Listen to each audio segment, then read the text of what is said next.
1월 12일 창세기 26장 17절에서 27장 46절. 이삭은 그곳을 떠나서 그랄 평원에다가 장막을 치고서 거기에 자리를 잡고 살았다. 이삭은 자기 아버지 아브라함 때 팠던 우물들을 다시 팠다. 이 우물들은 아브라함이 죽자 블레셋 사람들이 메워버린 것들이다. 이삭은 그 우물들을 그의 아버지 아브라함이 부르던 이름 그대로 불렀다. 이삭의 종들이 그랄 평원에서 우물을 파다가 물이 솟아나는 샘줄기를 찾아냈다. 샘이 터지는 바람에 그랄 지방 목자들이 그 샘줄기를 자기들의 것이라고 주장하면서 이삭의 목자들과 다투었다. 우물을 두고서 다투었다고 해서 이삭은 이 우물을 에색이라고 불렀다. 이삭의 종들이 또 다른 우물을 팠는데 그랄 지방 목자들이 또 시비를 걸었다. 그래서 이삭은 그 우물 이름을 신나라고 하였다. 이삭이 거기에서 옮겨서 또 다른 우물을 팠는데 그때에는 아무도 시비를 걸지 않았다. 그래서 그는 이제 주님께서 우리가 살 곳을 넓히셨으니 여기에서 우리가 번성하게 되었다 하면서 그 우물 이름을 르호봇이라고 하였다. 이삭은 거기에서 브엘세바로 갔다. 그날 밤에 주님께서 그에게 나타나셔서 말씀하셨다. 나는 너의 아버지 아브라함을 보살펴준 하나님이다. 내가 너와 함께 있으니 두려워하지 말아라. 내가 나의 종 아브라함을 보아서 너에게 복을 주고 너의 자손의 수를 불어나게 하겠다. 이삭이 그곳에 제단을 쌓고 주님의 이름을 부르며 예배하였다. 그는 거기에 장막을 치고 그의 종들은 거기에서도 우물을 팠다. 이삭과 아비멜렉의 협약. 아비멜렉이 친구 아우삿과 군사령관 비고를 데리고 그랄에서 이삭에게로 왔다. 이삭이 그들에게 물었다. 당신들이 나를 미워하여 이렇게 쫓아내고서 무슨 일로 나에게 왔습니까? 그들이 대답하였다. 우리는 주님께서 당신과 함께 계심을 똑똑히 보았습니다. 그래서 우리는 우리와 당신 사이에 평화 조약을 맺어야 하겠다고 생각합니다. 이제 우리와 당신 사이에 언약을 맺읍시다. 우리가 당신을 건드리지 않고 당신을 잘 대하여 당신을 평안히 가게 한 것처럼 당신도 우리를 해롭게 하지 마십시오. 당신은 분명히 주님께 복을 받은 사람입니다. 이삭은 그들을 맞아서 잔치를 베풀고 그들과 함께 먹고 마셨다. 그들은 다음날 아침에 일찍 일어나서 서로 맹세하였으며 그런 다음에 이삭이 그들을 보내니 그들이 평안한 마음으로 돌아갔다. 그날 이삭의 종들이 와서 그들이 판 우물에서 물이 터져 나왔다고 보고하였다. 이삭이 그 우물을 세바라고 부르니 사람들은 오늘날까지 그 우물이 있는 성읍을 브엘세바라고 한다. 에서의 이방인 아내들. 에서는 40살이 되는 해에 햇사람 브에리의 딸 유딧과 햇사람 엘론의 딸 바스맛을 아내로 맞았다. 이 두 여자가 나중에 이삭과 리브가의 근심거리가 된다. 27장. 이삭이 야곱을 축복하다. 이삭이 늙어서 눈이 어두워 잘 볼 수 없게 된 어느 날 맏아들 에서를 불렀다. 나의 아들아. 에서가 대답하였다. 예, 제가 여기에 있습니다. 이삭이 말하였다. 얘야, 보아라. 너의 아버지가 이제는 늙어서 언제 죽을지 모르겠구나. 그러니 이제 너는 나를 생각해서 사냥할 때 쓰는 기구들, 곧 화살통과 활을 메고 들로 나가서 사냥을 해다가 내가 좋아하는 별미를 만들어서 나에게 가져오너라. 내가 그것을 먹고 죽기 전에 너에게 마음껏 축복하겠다. 이삭이 자기 아들 에서에게 이렇게 말하는 것을 리브가가 엿들었다. 에서가 무엇인가를 잡아오려고 들로 사냥을 나가자 리브가는 아들 야곱에게 말하였다.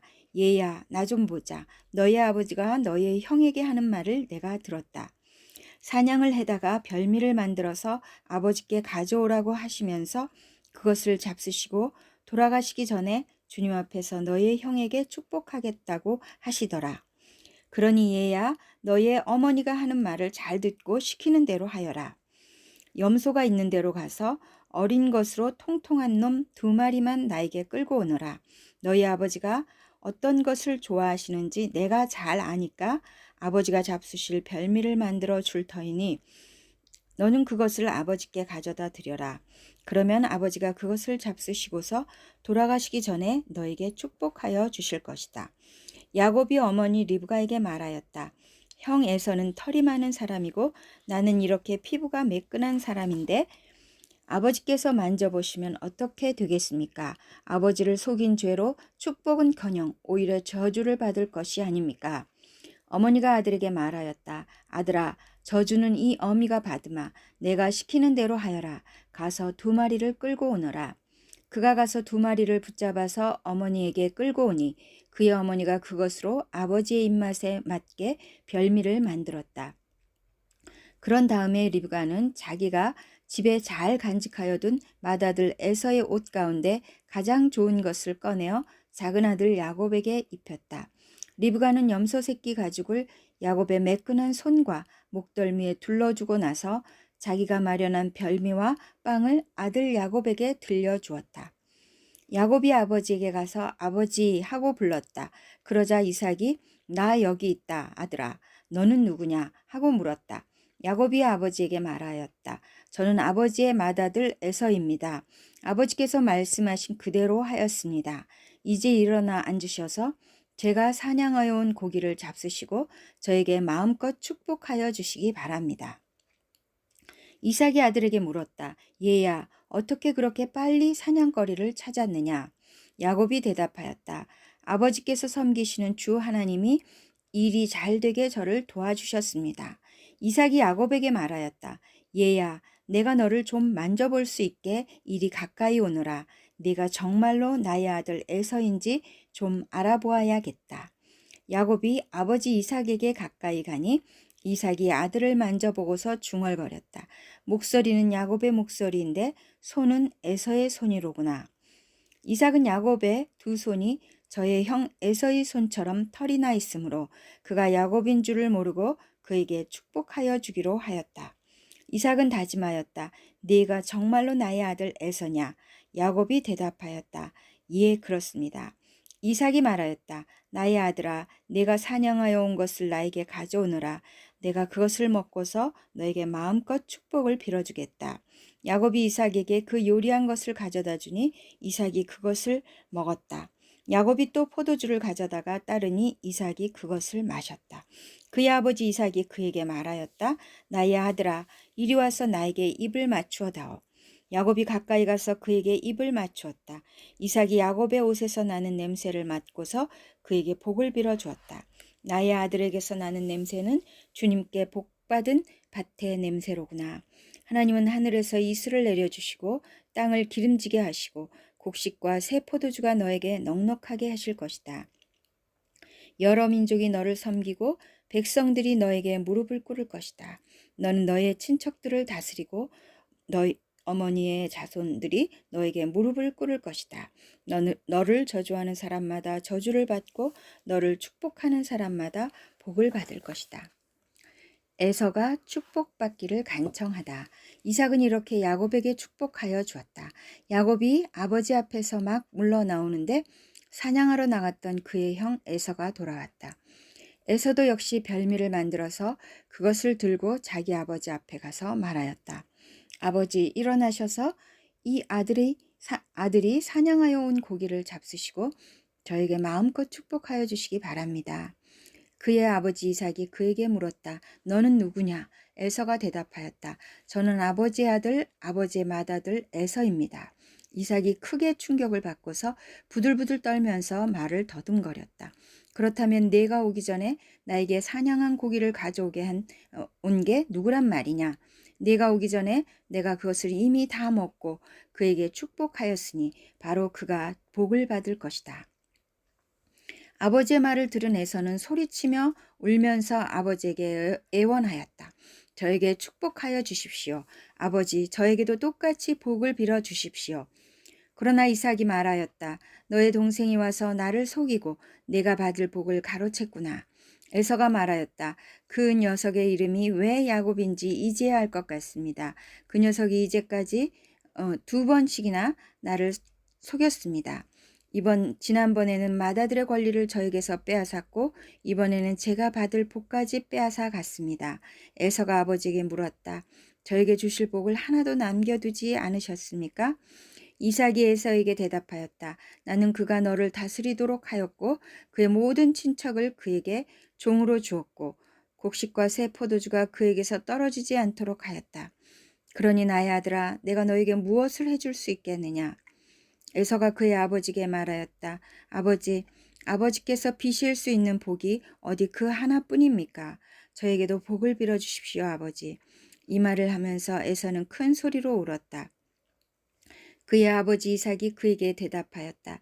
내가 살 곳은 땅이 기름지지 않고 하늘에서 이슬도 내리지 않는 곳이다. 너는 칼을 의지하고 살 것이며 너희의 아우를 섬길 것이다. 그러나 애써 힘을 기르면 너는 그가 내 목에 씌운 멍에를 부술 것이다. 에서는 아버지에게서 받을 축복을 야곱에게 빼앗긴 것 때문에 야곱에게 원한이 깊어갔다.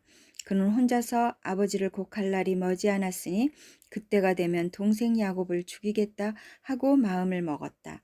리브가는 맏아들 에서가 하고 다니는 말을 전해 듣고는 작은 아들을 불러다 놓고서 말하였다. 너의 형 에서가 너를 죽여서 한을 풀려고 한다. 그러니 나의 아들아, 내가 시키는 대로 하여라. 이제 곧 하란에 계시는 라반 삼촌에게로 가거라. 네 형의 분노가 풀릴 때까지 너는 얼마 동안 외삼촌 집에 머물러라. 내 형의 분노가 풀리고 내가 형에게 한 일을 너의 형이 잊으면 거기를 떠나서 돌아오라고 전가를 보내마. 내가 어찌 하루에 자식 둘을 다 잃겠느냐. 이삭이 야곱을 라반에게 보내다. 리브가가 이삭에게 말하였다. 나는 햇사람의 딸들 때문에 사는 게 아주 넌더리가 납니다. 야곱이 이 땅에 사는 사람들의 딸들, 곧 햇사람의 딸들 가운데서 아내를 맞아들인다고 하면 내가 살아있다고는 하지만 나에게 무슨 사는 재미가 있겠습니까? 마태복음 9장 1절에서 17절. 9장 중풍병 환자를 고치시다. 예수께서 배에 오르셔서 바다를 건너 자기 마을에 돌아오셨다. 사람들이 중풍병 환자 한 사람을 침상에 누인 채로 예수께로 날라왔다. 예수께서 그들의 믿음을 보시고 중풍병 환자에게 말씀하셨다. 기운을 내라 아이야, 네 죄가 용서받았다. 그런데 율법학자 몇이 이 사람이 하나님을 모독하는구나 하고 속으로 말하였다. 예수께서 그들의 생각을 아시고 말씀하셨다. 어찌하여 너희는 마음속에 악한 생각을 품고 있느냐. 네 죄가 용서받았다 하고 말하는 것과 일어나서 걸어가거라 하고 말하는 것 가운데서 어느 쪽이 더 말하기가 쉬우냐. 그러나 인자가 땅에서 죄를 용서하는 권세를 가지고 있음을 너희들이 알게 하겠다. 그리고 예수께서 중풍병 환자에게 일어나서 네 침상을 거두어 가지고 집으로 가거라 하시니 그가 일어나서 자기 집으로 돌아갔다. 무리가 이 일을 보고서 두려움에 사로잡히고 이런 권한을 사람들에게 주신 하나님께 영광을 돌렸다. 마태를 부르시다. 예수께서 거기에서 떠나서 길을 가시다가 마태라는 사람이 세간에 앉아 있는 것을 보시고 말씀하셨다. 나를 따라오너라. 그는 일어나서 예수를 따라갔다.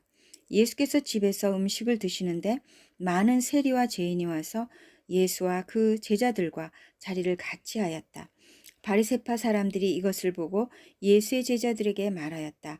어찌하여 당신네 선생은 세리와 죄인과 어울려서 음식을 드시오. 예수께서 그 말을 들으시고서 말씀하셨다. 건강한 사람에게는 의사가 필요하지 않으나 병든 사람에게는 필요하다. 너희는 가서 내가 바라는 것은 자비요 희생제물이 아니다 하신 말씀이 무슨 뜻인지 배워라. 나는 의인을 부르러 온 것이 아니라 죄인을 부르러 왔다. 금식 논쟁. 그때 요한의 제자들이 예수께 와서 물었다. 우리와 바리새파 사람은 자주 금식을 하는데 왜 선생님의 제자들은 금식을 하지 않습니까? 예수께서 그들에게 말씀하셨다. 혼인잔치 손님들이 신랑이 자기들과 함께 있는 동안에 슬퍼할 수 있느냐? 그러나 신랑을 빼앗길 날이 올 터이니 그때는 그들이 금식할 것이다. 생배 조각을 낡은 옷에다 대고 깁는 사람은 없다. 그렇게 하면 새로 된 조각이 그 옷을 당겨서 더욱더 크게 찢어진다. 새 포도주를 낡은 가죽 부대에 담는 사람은 없다. 그렇게 하면 가죽 부대가 터져서 포도주는 쏟아지고 가죽 부대는 못 쓰게 된다. 새 포도주는 새 가죽 부대에 담아야 둘 다 보존된다. 시편 8편 1절에서 5절. 8편 주님의 놀라운 이름. 지휘자를 따라 깃띠대 맞추어 부르는 다윗의 노래. 주 우리 하나님, 주님의 이름이 온 땅에서 어찌 그리 위엄이 넘치는지요. 저 하늘 높이까지 주님의 위엄 가득합니다. 어린이와 젖먹이들까지도 그 입술로 주님의 위엄을 찬양합니다. 주님께서는 원수와 복수하는 무리를 꺾으시고 주님께 맞서는 자들을 막아낼 튼튼한 요새를 세우셨습니다. 주님께서 손수 만드신 저 큰 하늘과 주님께서 친히 달아놓으신 저 달과 별들을 내가 봅니다. 사람이 무엇이기에 주님께서 이렇게까지 생각하여 주시며 사람의 아들이 무엇이기에 주님께서 이렇게까지 돌보아 주십니까? 주님께서는 그를 하나님보다 조금 못하게 하시고 그에게 존귀와 영화로운 왕관을 씌워 주셨습니다. 잠언 3장 9절에서 10절. 너의 재산과 땅에서 얻은 모든 첫 열매로 주님을 공경하여라. 그러면 너의 창고가 가득 차고 너의 포도주 통에 해 포도주가 넘칠 것이다.